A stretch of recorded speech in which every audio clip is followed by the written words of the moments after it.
right, tonight I'm going to do a walkthrough. Well, no, I'm going to let everybody follow how I create tracks in 11 Labs because um, AI, AI music is still being, how would you say, scrutinized. And I just saw an article. There's a couple of music companies and streaming services that they're acting like they are struggling with determining what's AI music, what's not. I think they're lying. I think they know. So what they're going to do is they're going to create a new label system, not new labels, but it sounded like a new label system or category. But when I read the information, it literally said they're enhancing their labeling system for AI generated music. So what's happening is they claim there's a tremendous amount of AI music being uploaded, right? Which I agree. I'm pretty sure there is. But they're not tracking it or they're struggling to track it. So what's happening is they're getting a lot of AI music, and I'm assuming some of it sounds so good it's overshadowing professional producers who are making music. What they're not telling you is, I'm gonna guarantee you this, and I asked this from another professional I know who was in the music industry. Are famous artists using AI? And she said yes. Because what I see is they're dropping tracks frequently now. Everybody. And that's impossible if that was 6 years ago. So I'm going to let you follow along as I create a track. Now I had created this track already. I just randomly generated it. This is the generated prompt. Now I don't remember what I officially wrote, but this is what it created from the initial prompt. I may have wrote this out, but again, this was created last month, so I don't remember. And I'm also working a real job. Well, I was working a real job, and I keep getting injured. I just came out of the hospital, and it looks like I have injured my hip, which exacerbates the issues I have with my spine. But besides the point, um, I haven't released a track in almost 2 weeks because of the problems I've been going through. So I was sitting here going through my accounts, and I picked this song, Gothic Gutter March. Now it will give you a random title. You can change the title however you want to. In fact, um, I have a cover I want to use, but let's just say, let's break this Gothic Witch. Let's just say trance. Let's do that. Okay, that's the first change. So I was playing through this. It's about 3 minutes and 30 seconds, right? I'll let you listen to this segment.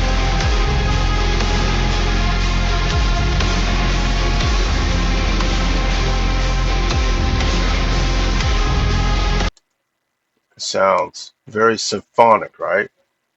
The beginning is a little more dubstep symphonic,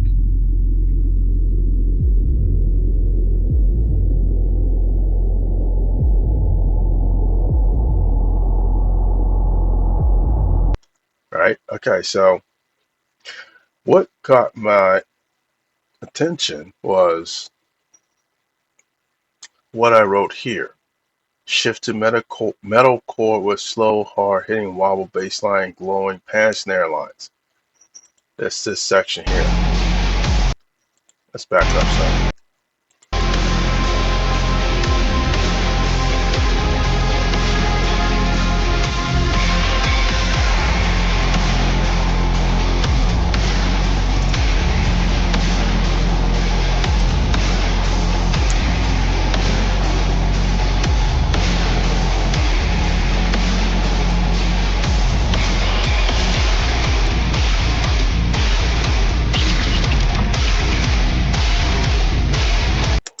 Right there. That transition starts to bother me.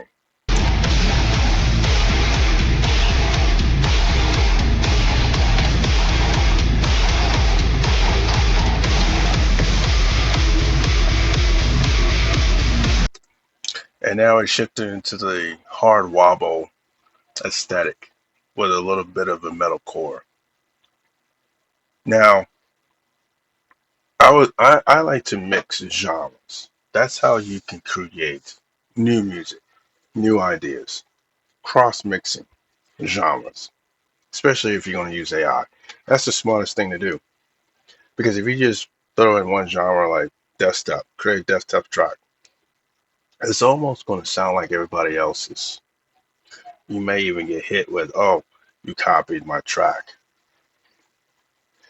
So, how I make my music, I take the genres that I listen to, the genres I used to create, because I used to create side trance, progressive trance, and I created an album called Trip Step.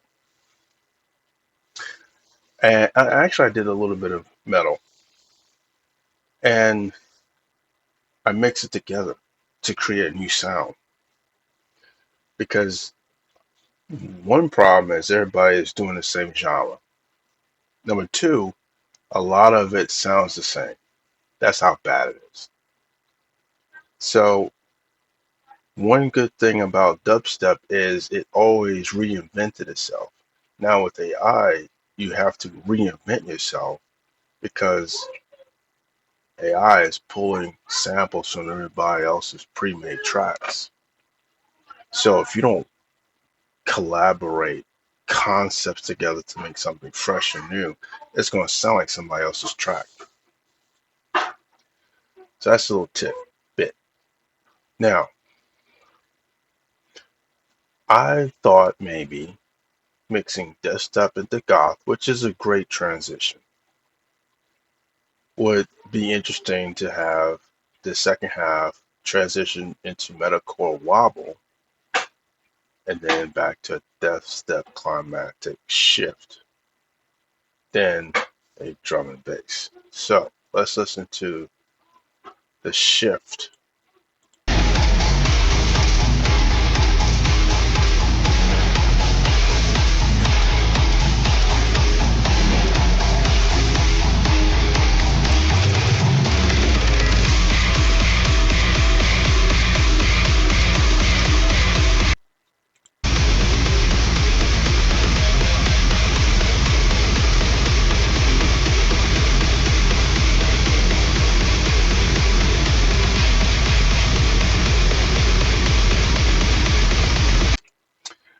It sounds the same. I mean, honestly, I don't like it because it goes from a death step march to a gothic bass symphonic rhythm to a wobble, and then it keeps the wobble mixing it with death step. So what I'm thinking is the concept that I was getting at. I mean, it's okay. Like for new listeners, somebody will probably, hey, that sounds pretty badass. But for me, I don't like the mixture. So what's really nice about ElevenLabs, and I don't think a lot of people know this, but these are more or less like your hashtags or your instrument tags. And if you look carefully, I'll zoom in a little bit, but it lets me, there we go. Oops, too much. Sales under 50. That should be pretty decent. Okay. If you look closely, you have these X's. When you see X's next to a tag, you can actually delete that. That means it's edible. And if you have a plus sign and a text field, you can add. So that was the first thing I noticed. Now, I really don't think there is any how-tos in the music editor. Um, they have all these models, but I don't know if they even have a how to use some of the features in this editor. I haven't even bothered to look. I just figured things out as I go along. But that was the first thing I noticed, and this feature is not in the actual app. I don't know why, but it's not. So while I'm and you can also add a section too, which you can expand it. Yeah, you can expand this if it's like a minute and 30. Sometimes I do make them longer depending on my points. Now, well, I'm not sure if it will show. Oh, here we go. So, and I don't know, the user interface is a little wonky based on how you stretch it. So right now I have 7,450 points remaining. So I have to use my edits wisely, okay? And then I'll have to wait the next month. Wait the next month. Now, how you can tell when your points renew on the free plan, this is the free plan, go to upgrade and let's see, I believe go to billing. Yes, here we go. Go to billing and it'll tell you when your credits will reset for the free plan. So sometime towards the end of the month, I will get my 10,000 credits renewed. Now that's not bad. If you're good at creating prompted tracks, you can stay within the 10,000 points and maybe get 3 tracks if you're good at it. Now, granted, I'm not that good, so I have at least 3 accounts, maybe 4. But um, I may I may pay for the starter. It depends on my financial situation.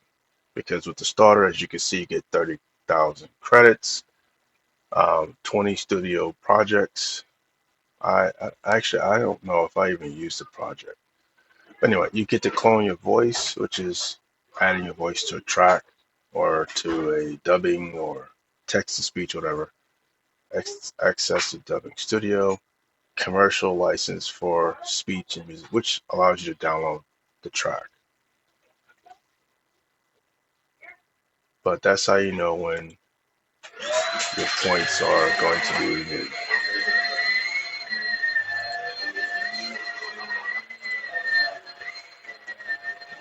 Let's see.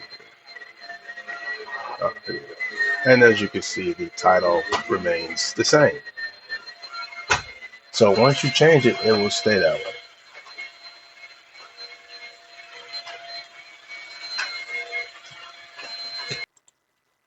All right, sorry about that. People like to do chores at 9 p.m. at night, which I don't understand that concept. Anyway, so if you're good at how you want your tracks to be prompted and generated, you can probably squeeze about three 3 minute songs out of 10,000 points or credit. But I always try to be patient with what I do. So if you run out of points trying to edit your track in ElevenLabs, no worries. Just wait till the next month. Just pause, wait till the next rollover. Review. In fact, reviewing it after 3 weeks of not touching it, you'll have fresh ears and a fresh mind on how you prior generated the track and maybe even edited to how can you move forward with the edit. Because now you're hearing it again with fresh ears. Just like right now, when I first heard this, I was like, oh yeah, it sounds pretty cool.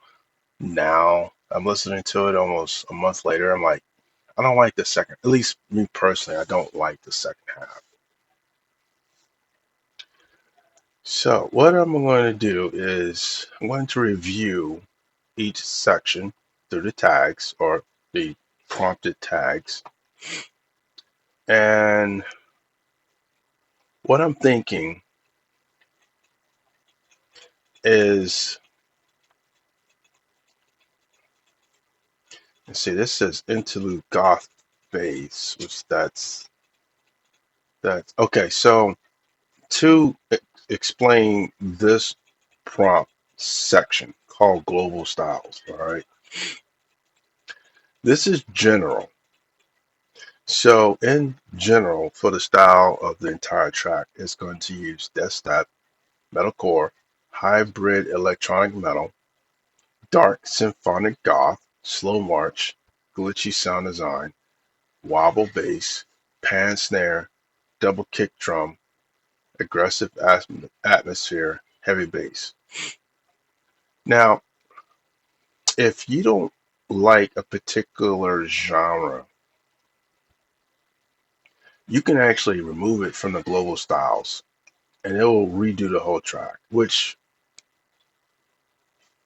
what I may do that. I don't know. I may not because there is some wobble beats that really do go well. Now, I may just keep the hard wobble and change the metalcore transition to death step or deathcore, and it might actually change all of this. So, and see, I have like the 220 beats per minute fast double kick drum. Again, I'm not sure. It might have been the last 40 seconds because this is just 40 seconds out of the entire segment here. So, again, I'm not sure. I just didn't like it. Just saying. So, looking at this,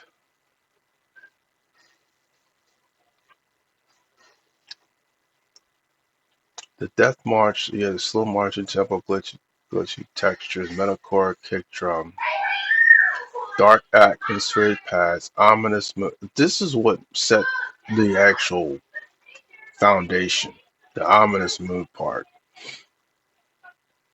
That's what really got it. Now, for the interlude, you had sharp symphonic goth textures. And that's what also started. Industrial march rhythm, dark strings overlaid, purely instrumental. It eliminated the wobble bass, but it's in this section here. So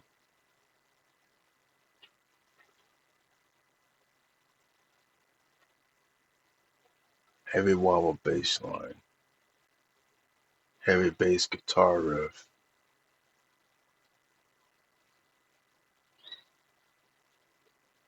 What I may do,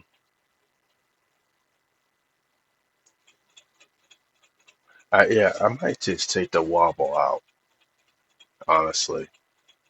Tempo increase, dubstep electronic glitches, pan snare glitches, relentless double kick drum, aggressive metalcore fusion pillars.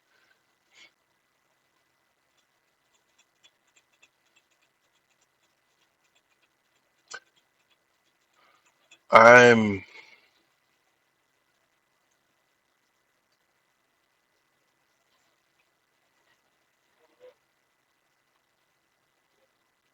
This is what I'm gonna do.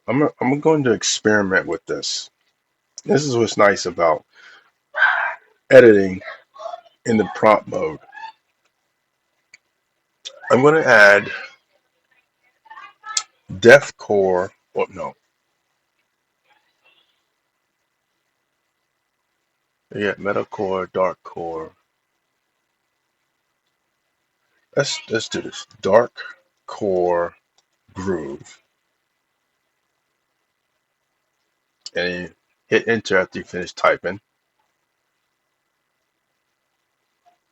Well, actually, that's a little misspelled. But anyway, um, dark core. Oops, dark core groove. Okay. As you can see, it's going to refresh because now you added a new genre. Okay. Now there's very few labeled instruments. Like I labeled one instrument here, another here. So you can add instruments, tones, sound effects, or a genre. The key thing is you definitely better know your musical instruments and theory and science or um, concepts, I guess. And if you don't, one site that's really good to reference from, uh, let's see, where is it?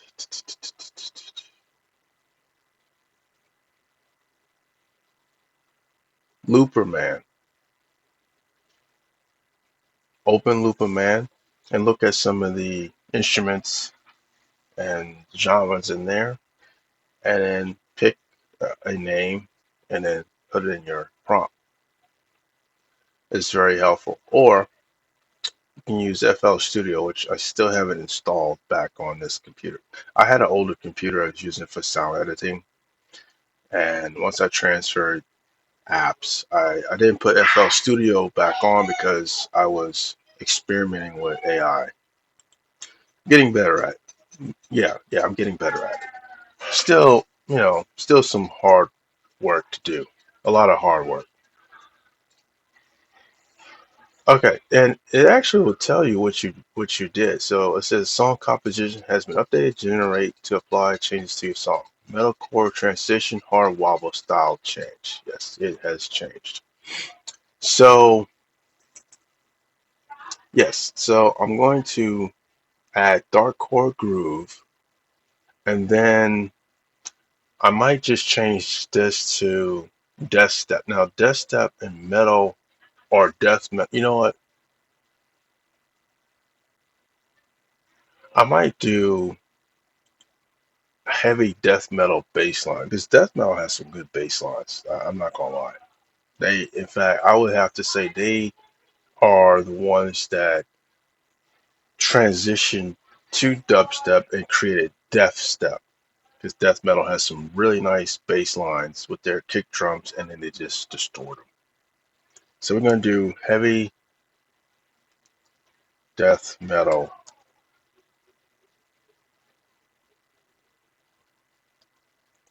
bass line. Enter. Okay. We're gonna keep our pan snare, distorted low energy, purely instrumental. Now, what I may do is add the ominous because that adds texture and emotion. So I'm gonna add ominous mood to that.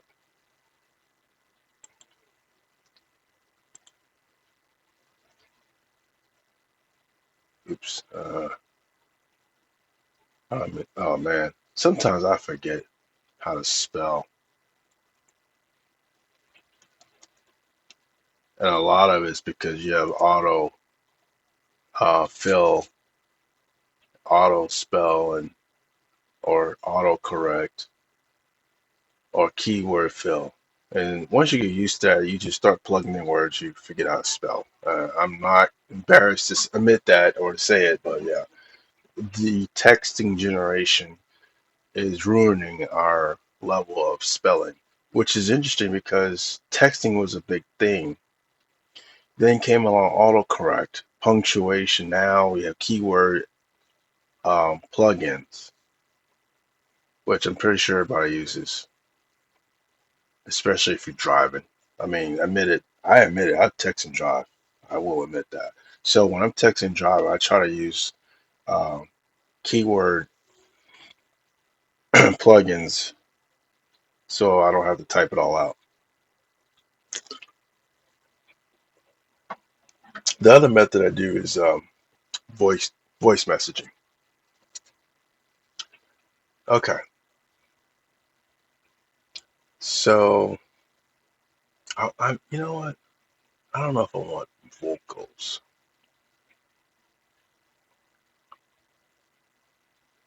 I don't know. Let's leave it like that for now. Okay. So now we got the Death Step climax. Okay. Um, what I noticed was the drum transition from the wobble bassline drum to the relentless double kick drum. It sounded the same. It sounded like it didn't even do anything, like realistically. So, um, oh, and we'll get back to this one. But relentless double kick drum, aggressive metalcore fusion. See, I'm gonna take the metalcore out. So, with that being said, I think if you're really good at this, I won't let you. Okay. What we're going to do is we're going to change this to aggressive. Oops. Instead of metalcore, we're going to do death step, or better yet, goth fusion. And I might even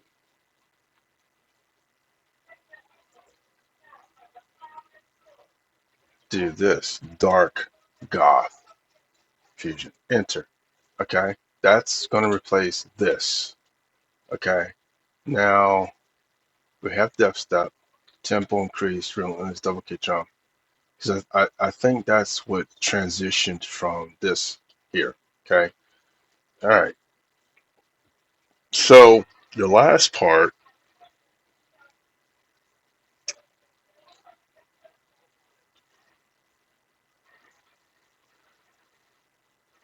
yeah.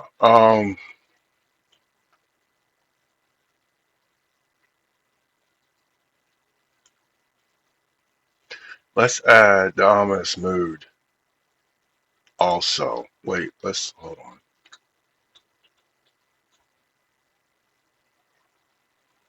Yeah, dark atmospheric paths, too instrumental.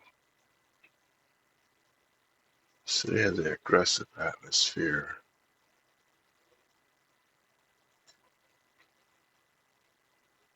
Let's add aggressive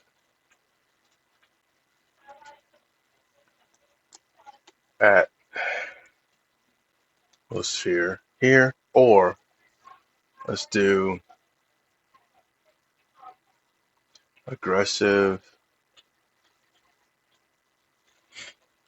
symphonic atmosphere. Okay, just a little twist, and then ominous mood. In fact, oh shit. Okay, so now that we have the new styles added, and it's showing you those changes, we're gonna get rid of where is it? Oh wait, this we added. So we don't get rid of anything in outro, machine gun, drum and bass. We added aggressive dark goth fusion. So we're going to get rid of aggressive metalcore fusion. And then we added dark core groove. So we're going to get rid of metalcore groove. And we're going to change this to um, dark core. Okay. Heavy death metal bass line. We're going to take this out. Okay. And so we're going to run with that. Now, what's nice about this is it's going to create another, or it's going to create a new track. You're going to keep your original track. You're going to have a new track when you generate this. Keep in mind, this is showing you 900 credits a minute. I'm going to use probably a minute, probably a minute and 8 seconds. So I'm going to lose 900 credits, about 900 credits. Now, see, here's your new track, and it's going to regenerate, refresh. All right, let's start here. Let's see how this sounds.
All right, pause. That sounds much better. And we can compare. This is the original track. As you can see, it flipped it right back. Titles, back to original. Let's compare.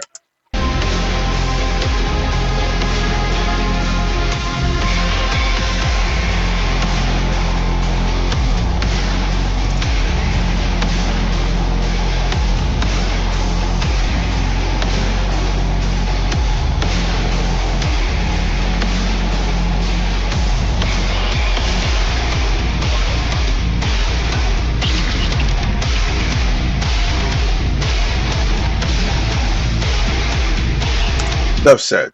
You can hear the difference. This is much better. Now let's listen to the outro again. I didn't listen to the original track outro. Let's see how this sounds.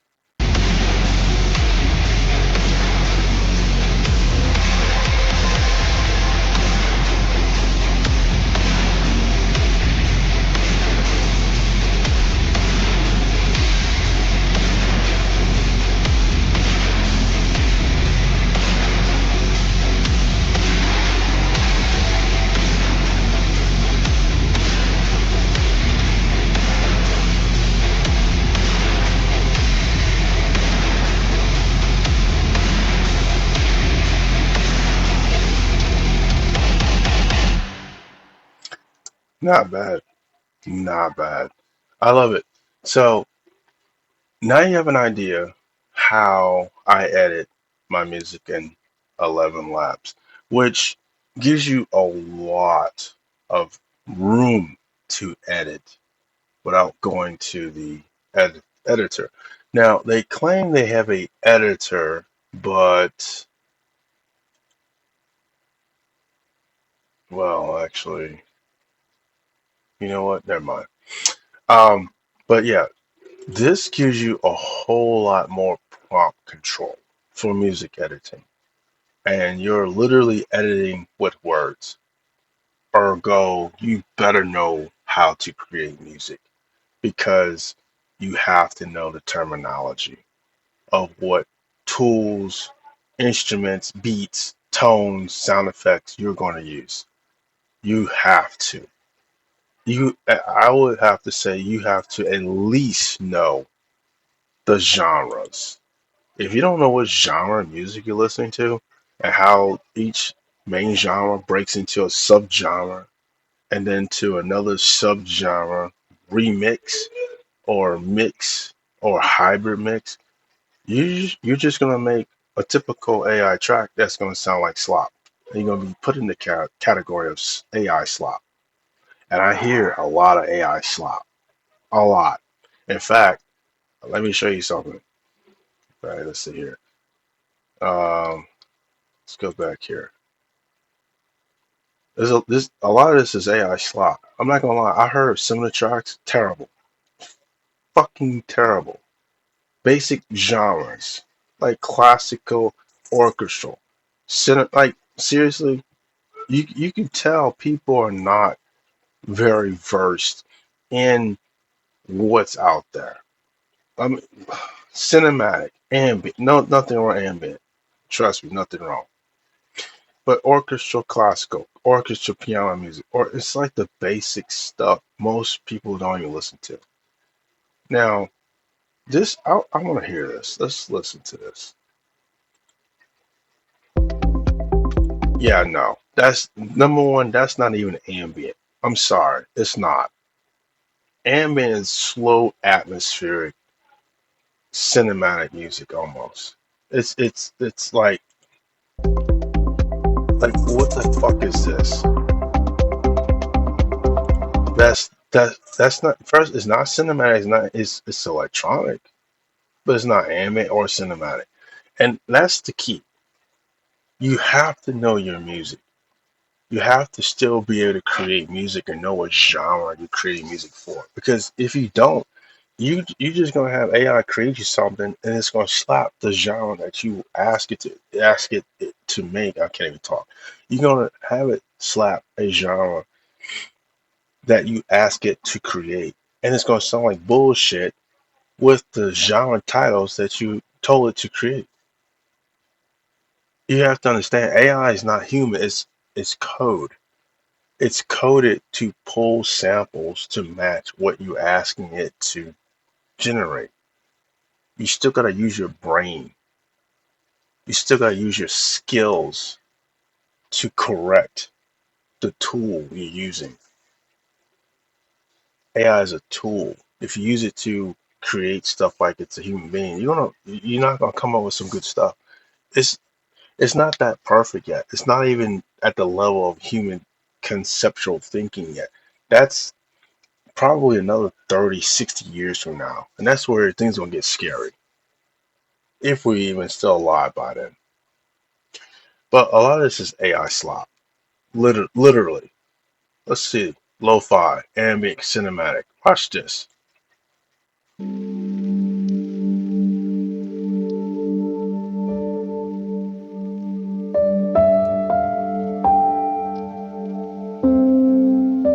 I'm sorry.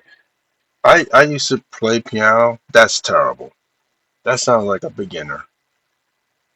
It's not even fluid keystrokes on the piano. It's got ambient though. Lo-fi? Nah. It's more ambient than anyway. You get my point. You gotta know what you're doing. Otherwise you're gonna be categorized and stuff like this. And to a new person who is just starting out listening to music, they're gonna think a lot of this sounds good. Which there's nothing wrong with that, but the sad reality is they're gonna lose the concept of professionalism. That's the problem. And that's where things get weird. But, you know, it's the same problem in videos. All right, so I like this. Um,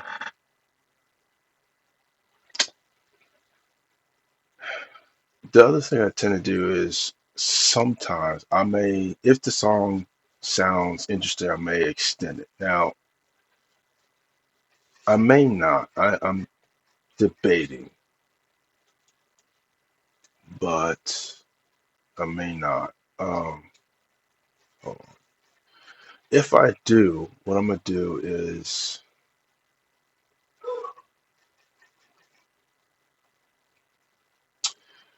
in fact, let's try something just for tutorial video sake. And this is going on about an hour. I'm gonna add a section. I'm gonna call this outro extended, I guess. I don't know. Outro extended, right? And we're gonna say ominous mood. Oops, did I spell it right? Yeah. Okay. So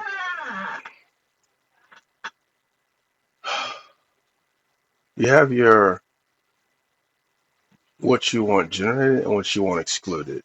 Um, a lot of times you can get away with not having to add exclusions, especially if it's already set up. What I want to do is add dark symphonic goth,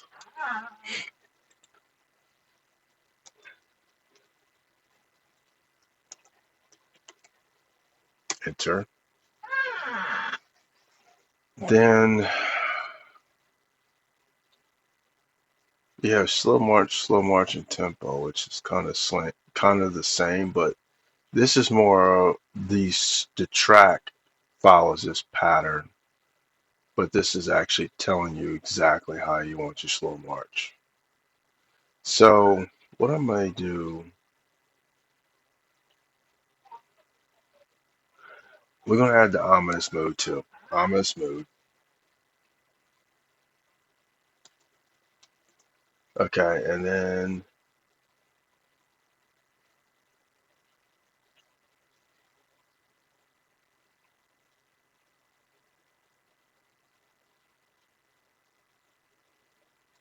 we're gonna add the slow. We're gonna do a slow, dark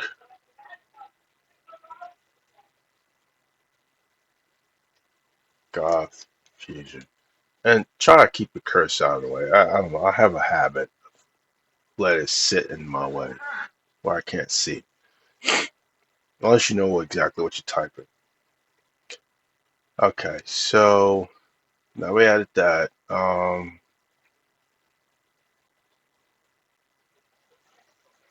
Instrumental.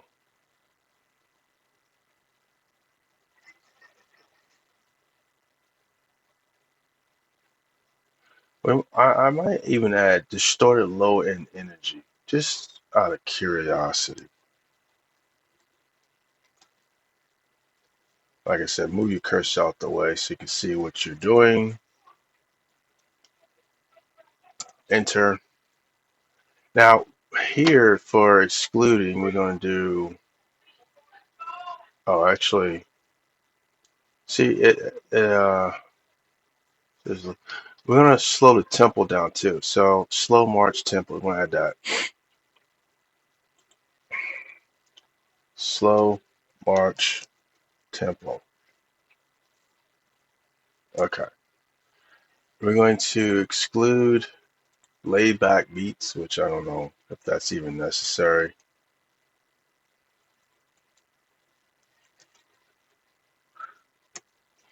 Um, vocals. Oops. A lot of times you don't really have to add the exclusions. Um, soft strings.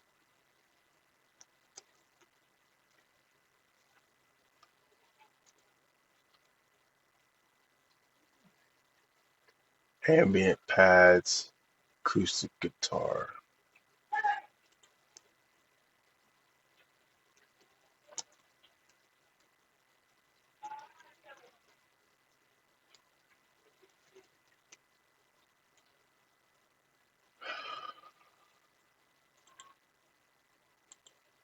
Okay.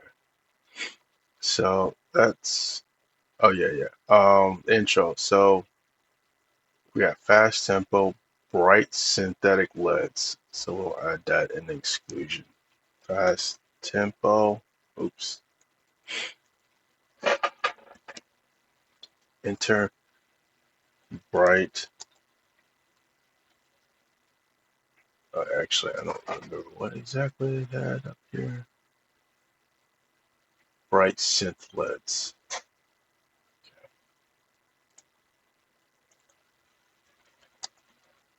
Okay, so those are the things. All right, it gives me an additional 10 seconds.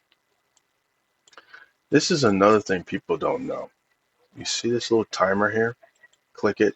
You can actually adjust the length. It's originally 10 seconds, right? Which 10 seconds is adequate. Let's do 15. Save. Just to kind of give you, you know, in fact, I may even add a fade out. Let's just do symphonic fade out. But we're going to do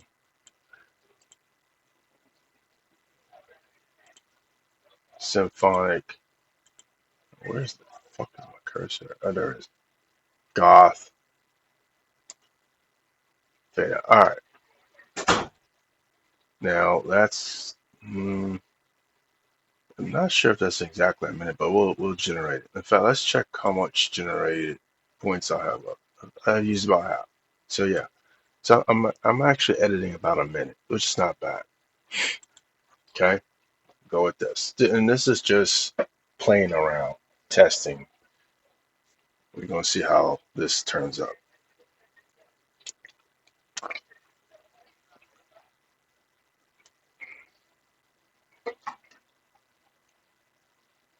Also remember, you don't have to play the whole track. Just start a few seconds before the new generation and play.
It actually faded. It faded it out too, like that. Okay, that was too much. Yep, eliminate. Don't get me wrong. It is good at fading the end, but that was too much. Too much. So we just, again, this is just experimenting. Okay. The thing I don't like is it repeated. Well, it gave me the fast double kick jump, but it was just once.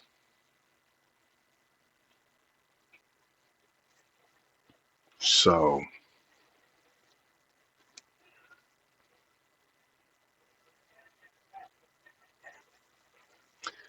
now this is one thing I haven't tried.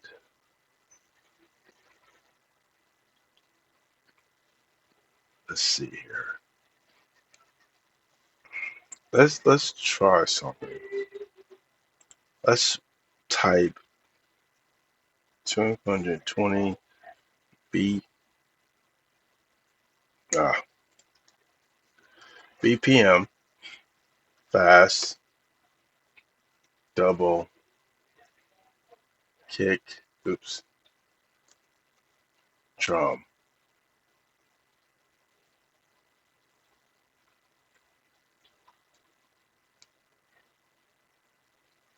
Let's do variation. See how that looks. Okay. And then, again, we're just playing around.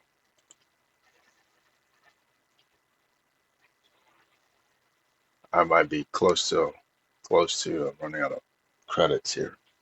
In fact, let's. Oh, yeah. Well, we'll see. Okay. The song test.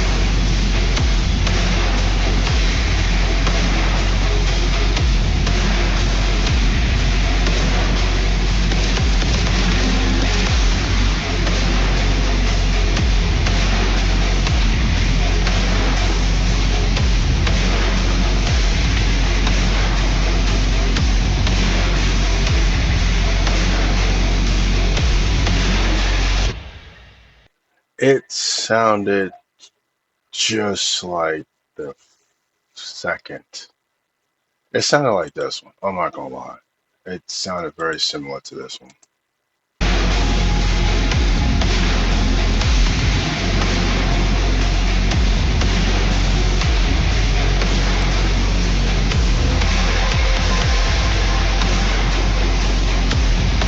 Very similar. But you get the point. Now, this one,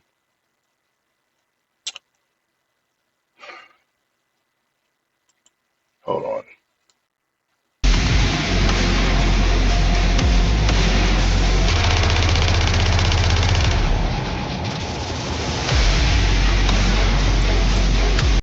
I do like that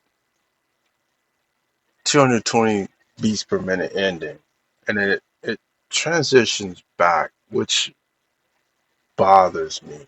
So a lot of times, what I tend to do is I'll pull this into an editor and cut out what I don't want, basically.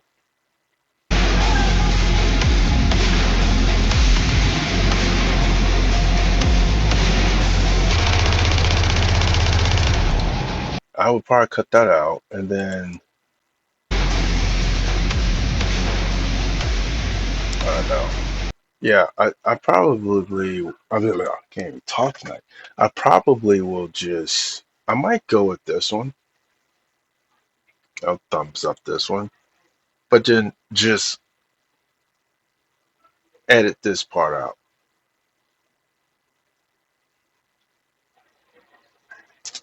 That's what I'm thinking, because it's different, if that makes sense. Yes, I'm losing a chunk of my timing, but again,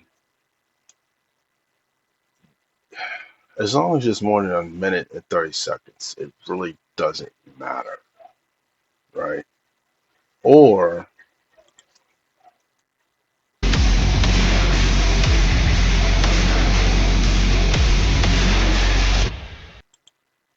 or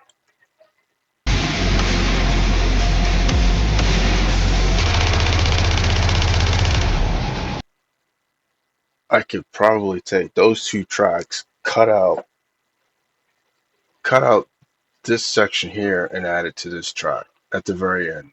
Because if I take these two tracks and engineer this one into the last one, it, that would give me an interesting ending,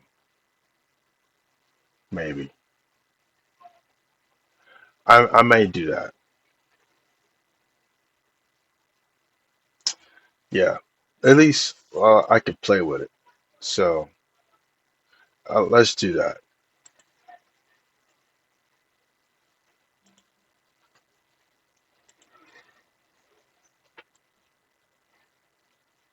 All right. There's the two tracks. going to minimize this. This. We're going to edit this in Audacity. It's one of my favorites for now. I've been using it about 10 years, maybe more. I first used, what was it, SoundForge. I didn't really like the UI for SoundForge. I think that's why I gave it up. But SoundForge somewhat set the standard for music editing. I had to learn it in college, in fact, at the time. Um, Skip. All right, so we're gonna open these separately. That's the best thing to do if you're using Audacity. I don't even know if there's other editing software out there for sound production. I haven't even bothered to look since I would say like 2015. Um, but to me, Audacity is easier to navigate than SoundForce. I think that's why I gave it up. It's much easier for the basic things I need to do, which honestly, like, I don't really mess with all these. I'm just realistic. I never really did. I would get the track I needed, or the sample, or the loop. I may adjust the tempo, or the pitch, or the EQs, but that's it. I never really mess with the delay or reverb because I found that um, reverb. I don't know, like songs that did echo. That was long and gone. Like that was like during the 80s, 70s, whatever. After a while, it doesn't really work. It works with vocals. Like if you're doing a Vox track, it works, depending on what you're doing. So okay, so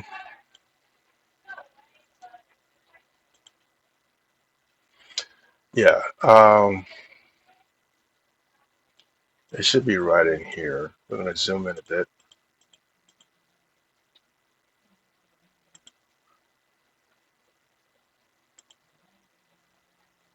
I always forget to check my playback. There we go.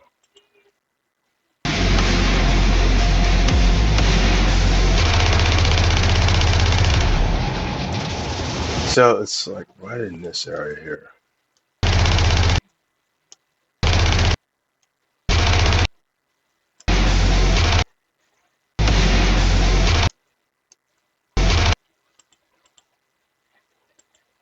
And the interesting thing is you have to be able to read sine waves in order to know how to cut exactly where you need to cut. Because if you can't read this, you're not going to get smooth transitions at all when you cut and paste. And that's very important to know how to read sine waves.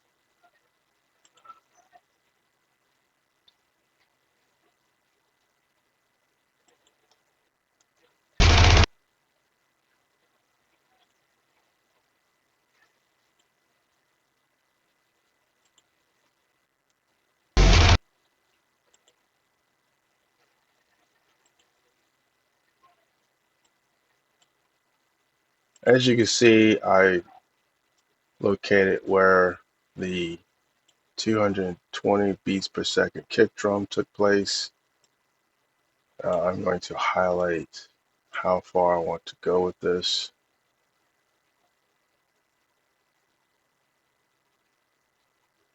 Maybe like right about there. Yeah. You see how it transitions to a riser, then a relaxed beat. If you can't see that and understand what's going on, you're not going to get a good clean edit.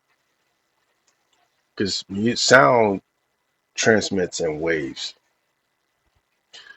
That's what all this is, waves. And if you can't read the density of the sound frequency, you're going to have a hard time making good transitional cuts. Sometimes you can get lucky,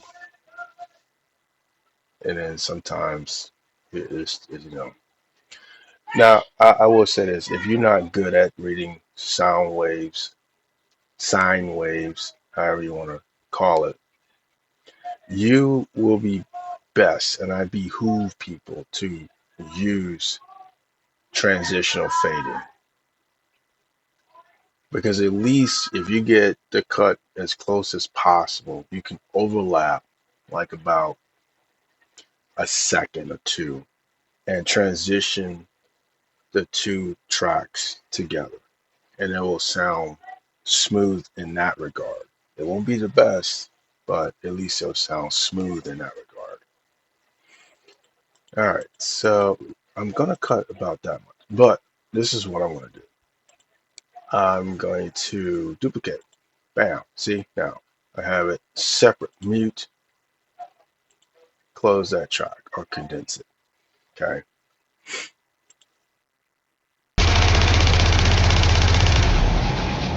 So I've isolated the track. Now we're going to go to this one.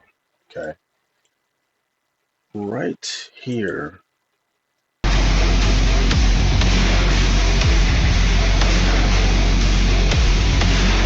Okay. So this is where things get tricky. As you can see, uh, confusion.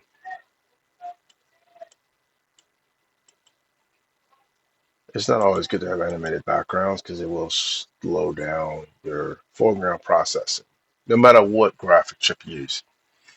Reason being, the dual chip, the dual GPU setup. If you get the right setup, and I do recommend AMD and NVIDIA, um, the weaker chip is going to control background running graphic processes. So the AMD side is going to do all like the background animations you see here.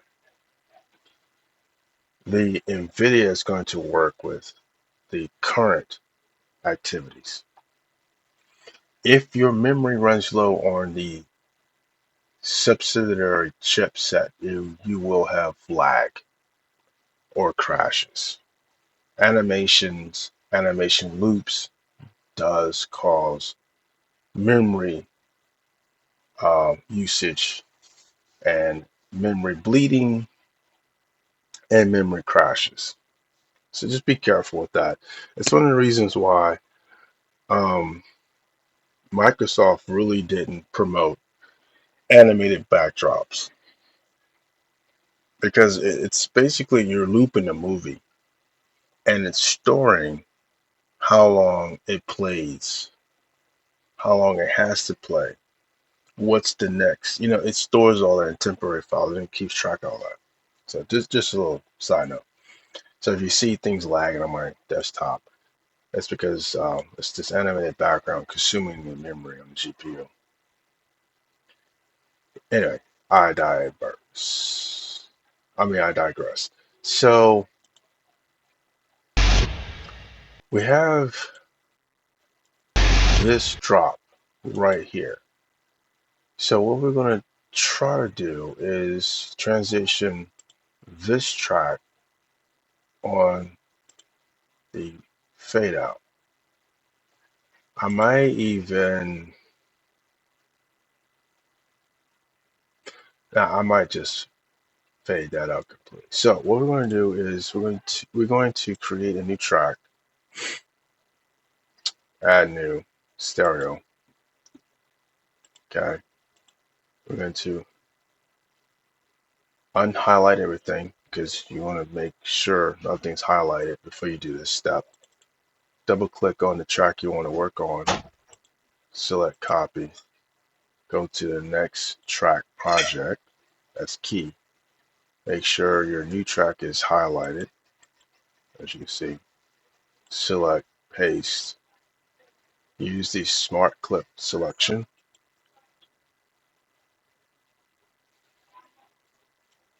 It's probably good. Yeah, here we go. Now, one way to get the pasted clip where you could, work from start to finish without having to find it, and I didn't do this. Set your time marker where you want to paste it, and what will happen is when you paste your clip, it will drop it right in front of the time marker or your marker head. Just a little tip. I try to be consistent with that because then you're all over the place looking for your pasted track. All right, so here we go. Now, I do know this ends right about here. As you see, I'm zooming in to look at the waves. Okay, so what's interesting is right about here is where it drops off. Okay, now what I want to do,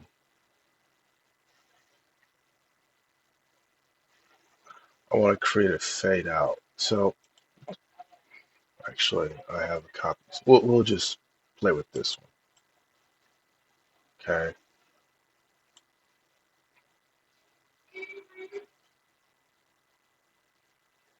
Wow.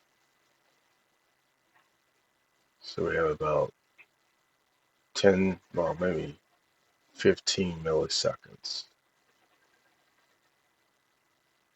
Um, Milliseconds are fast, so what I might just start here and fade it out. That should be enough time to give you a nice transition.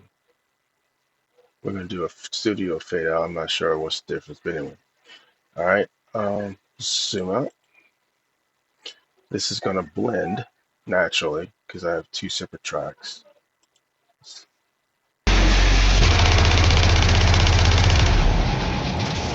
That wasn't too bad. That wasn't too bad at all. Let's see here. Um, yeah,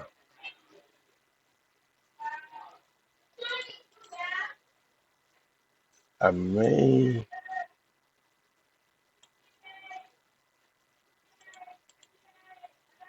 Let's see here. Now, if you notice, this sign or this wave is lower. So what I may do is blend it with the one that looks like it's close to its height, right about here.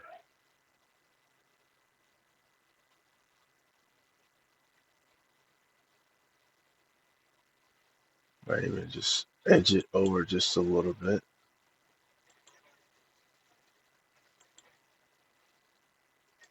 Just a tad so it can almost match.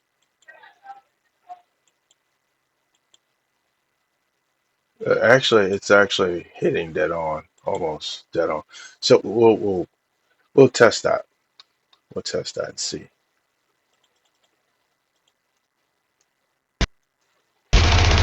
Oops.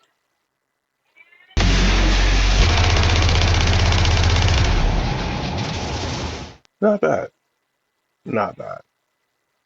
Um,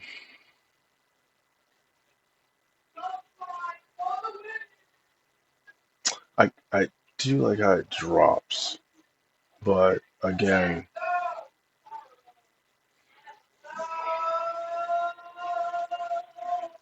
which I kind of screwed this up, but trying to think. Let's see here. I can probably add this segment to here. Now, I'll have to think about it. We'll think about it. So that might be what I'm looking for now.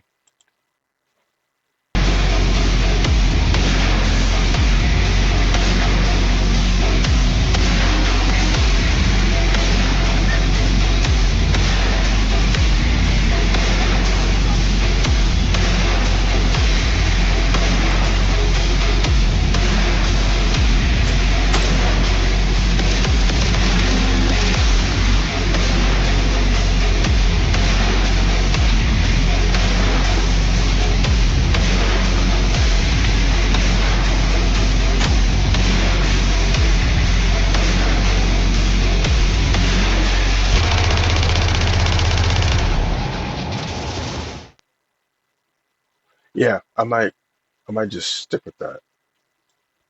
It's not too bad.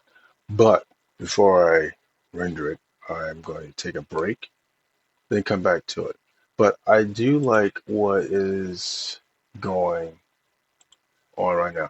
So we're going to save this as a save as project because I may need this. We'll call this A,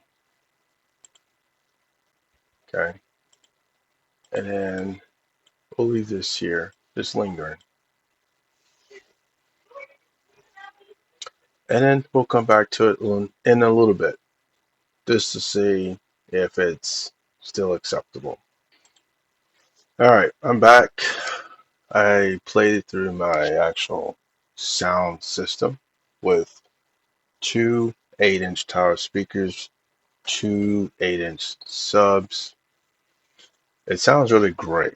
I love it. I don't like the fade out, so I'm going to undo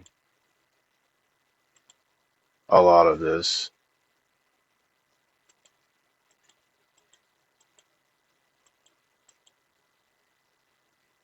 and we're gonna try this again, just a little differently though. So I'm gonna move this back over here towards the end, zoom in again. We want to capture.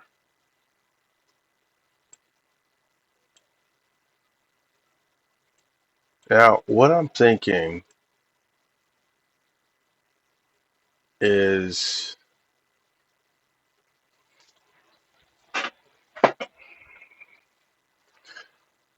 I want to capture this segment here.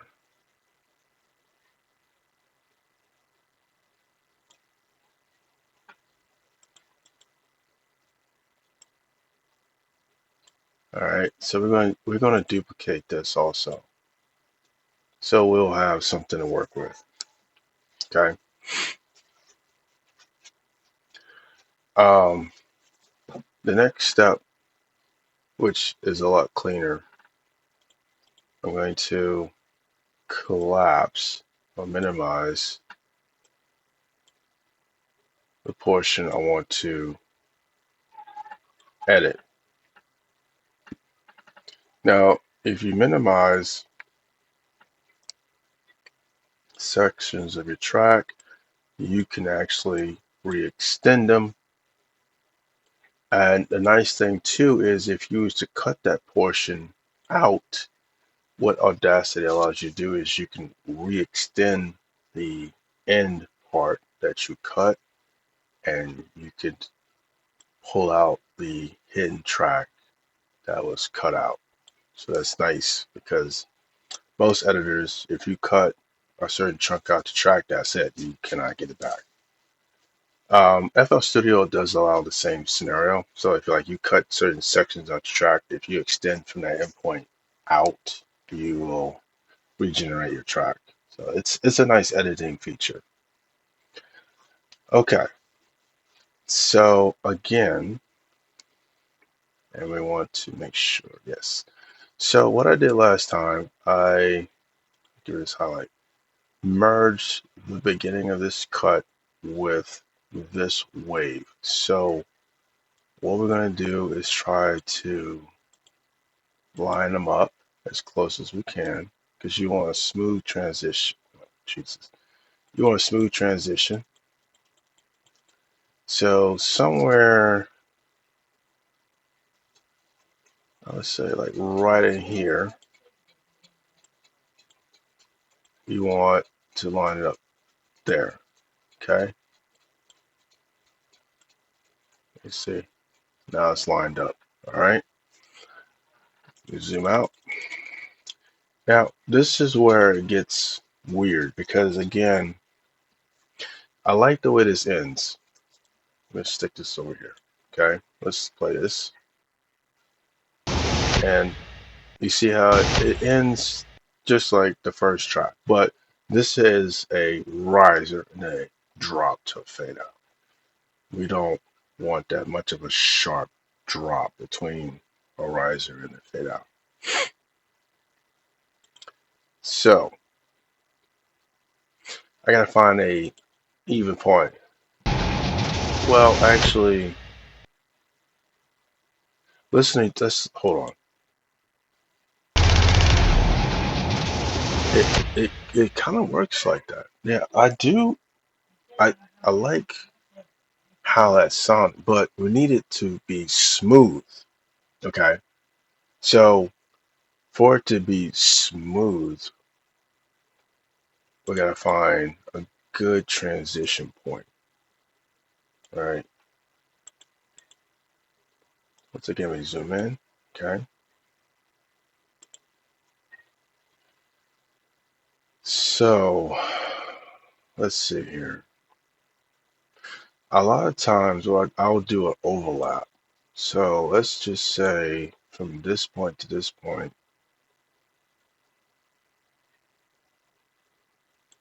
Oh, oops. Bring this in some. Right. And then we'll line up there. Now we can see how that sounds. You may want to zoom out a little bit to give you some room to play back. That didn't work out too well.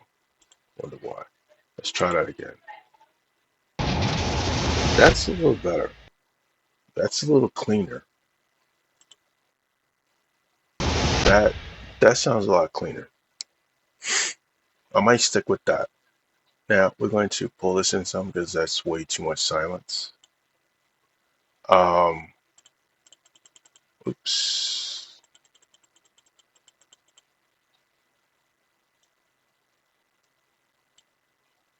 Let's see here. I might just leave it like that, to be honest. Because the other method, what is it? Two different sound waves here. Um, I might do a subtle overlap, to be honest. It's nothing wrong with overlapping just a little, because it does give you a better transition.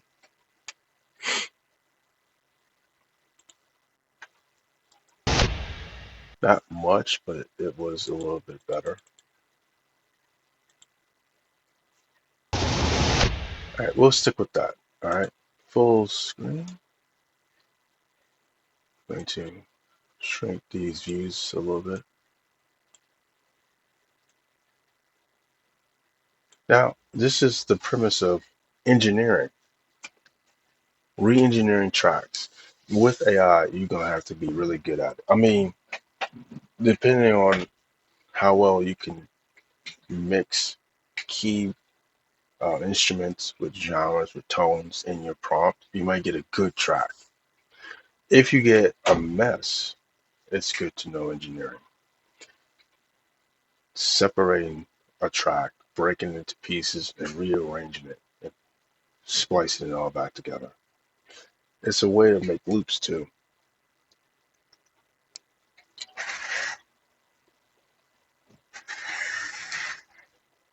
All right, so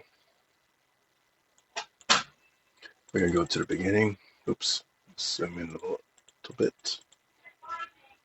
I like to crop out the silence between the beginning and end because you don't want to lose too much of your playback with like a second or two of silence. You want the audience as soon as they hit the play, the music starts like immediately, bam. Now it doesn't really hurt to have like maybe a subtle 2 second of mystery of silence and then your song plays. But you don't want to do that to every track. I like to just have where the song starts. As soon as you hit play, bam, it starts. Most tracks start like that anyway. If you do decide to keep like 2 seconds of silence, use that with like ambient or symphonic or orchestra or cinematic tracks that start out slow. Because you got to keep in mind when your audience is hitting play, there's a 50% chance they're watching that time. If they don't hear anything, they're gonna glance back down and they're gonna see why it's not playing after like 4 seconds. So keep that in mind. And then again, don't have your silence last more than 4 seconds. At least allow your track to start playing with a gradual riser after 4 seconds. Especially nowadays, people's attention span is really messed up. I mean, I will admit mine is too. My my attention was already messed up. It's worse. It's worse now. Um. Oh yeah, I screwed this up. Oh boy. Okay, so cutting that silence out, I lost track of alignment. So we're going to try this method. I'm not sure if it's going to work or not. Actually, hold on. This is one thing I keep forgetting. If if you have multiple tracks and you cut a section out of one, you lose alignment, right? Your best option to remove silence in the beginning and the tracks is just minimize it out. That's the best way to do it. And I tend to forget that method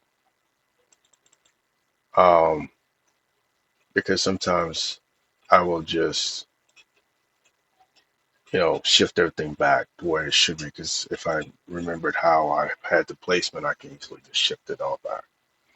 But if you're overlapping tracks, then it's best to just minimize the silence out and then shift everything over as you see me doing now. Make sure it's all the way to the zero mark. Otherwise, you're going to have more silence again that you don't want.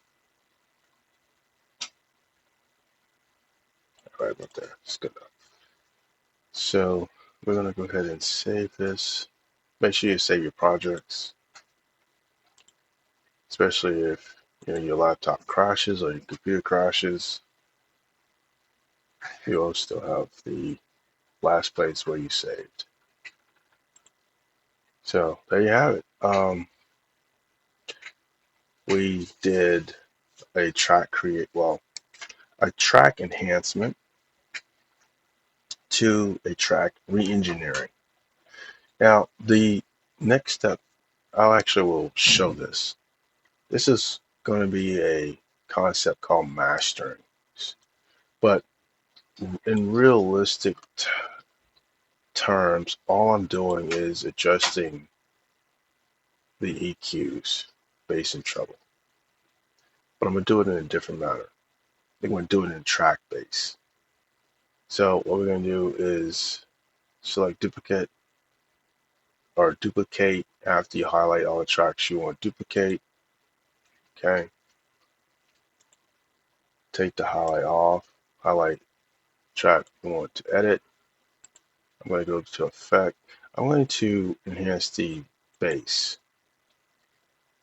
So treble is all the way off, bass 6.0 decibels, apply. All right. Now we're going to rename this track, rename clip, and type bass. At least to where you can see what's what. Now, unfortunately, I have to zoom in to catch the smaller clips. That's fine.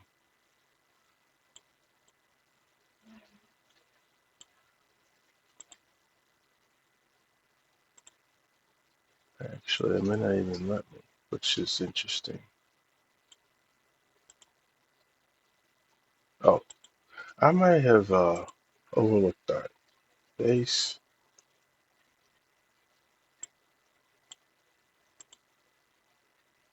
Yeah, that's strange. I guess you'll have to actually select a track before you can rename it. Okay, now it's renamed. We're going to open this up a little bit because we want to eventually adjust the gain if it's too much bass.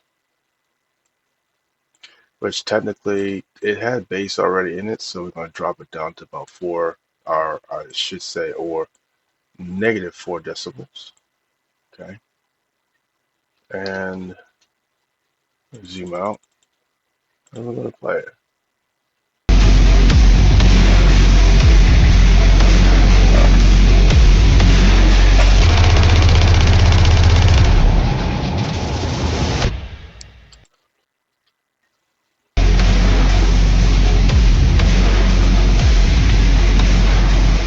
And when you play with your mute button or your newly enhanced tracks, you can tell a difference. So always test that because you're adjusting equalization on separate tracks, individual tracks instead of the whole solid track. And don't get me wrong, if you're really good at what frequencies you want to set your bass and treble for all your tracks, great. Whenever you generate music though, or whenever you're creating music from loops, you're gonna have to adjust everything separately. Reasoning because every loop track or generation is gonna have different pitches and tones. So you want to work with equalization as a separate entity, if that makes sense. It's cleaner in that respect, at least for me. It's cleaner. So that is how I generally create a track from ElevenLabs. I usually have to always edit these because it's not the way I want it. And to be honest, you want your songs to sound really professional, especially if you're generating like five different variations and you hear small elements that actually work as a complete track, and you still can't get AI to pinpoint those elements. You got to re-engineer it yourself, and that's where your skills come into play. If you are not a real magician, you're not going to be able to get your music to sound really good. Now, yes, your new young audience won't know that sounds like shit. But those of classic audiences who listen to music, who became accustomed to certain quality of sounds, will know the difference. So it's best to learn how to make music if you haven't already. I implore you to learn how to make music because right now AI is in a middle of a war between criticism, between those who are not professionals at media and they're producing crap to those who are professional and they're making amazing pieces of work. I mean, amazing. So I hope this little tour allows you to see how I um, engineer music from a production or a producer perspective. You do have to, unfortunately, take your time with this. You got to know what you're doing. You have to know your beats, your instruments, your tones, and you have to know to be honest, you have to have a visual of how that beat or genre sounds in your head. And that's another thing that's going to help you make or produce the music you want from AI. You still have to have an understanding in your head. And that goes from art, because I use AI to color my art now or to create my sketches into full blown art pieces. I still have to have an idea in my head how I want it to look. Now, art is different. People will have an idea in their head, but what I find is I think most of them will just accept the closest concept to what they want and then run with it, which is okay. But there's moments where I am trying to get AI to get it to exactly the way I want it to. And so I sit there for like hours reteaching it, correcting it. And there's moments I'll go into a photo editor and correct it myself. And that is using your brain. And it's applied to music also, especially to music. So that's it for tonight. I hope you all enjoyed that journey with me, seeing how I create AI music. I'm going to record every session of when I try to create a track. This one I'm going to release tonight on SoundCloud, most likely. I may wait. I'm going to play it through my sound system first, then through my headphones to see how I like it. I might tweak it a little bit. I might even lower the bass down a little bit, but it's for the most part ready to go. I have the cover I want to use already, so it's ready to be uploaded to SoundCloud. So hopefully everybody has an understanding how this works and how AI is really a tool. It's not a human replacement, although they are working on that. But at the end of the day, if you watch sci-fi movies, even the AI concepts in those movies still make mistakes. Some movies even have it where the AI still has to learn from the antagonist or the protagonist because the AI is running off of its pre-coded script. So, good night, everybody.